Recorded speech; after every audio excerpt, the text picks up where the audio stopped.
You ask Tiger to solve. This deals with linear equations with one unknown. The final result is x equals 6. Let's solve it step by step. Simplify the expression. Expand the parentheses. Multiply the coefficients. Simplify the arithmetic. Combine like terms. Group all constants on the right side of the equation. Subtract 28 from both sides. Simplify the arithmetic.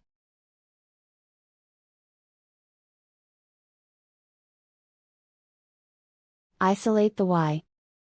Divide both sides by 21. Simplify the fraction.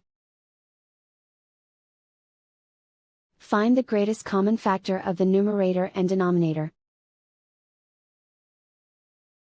Factor out and cancel the greatest common factor.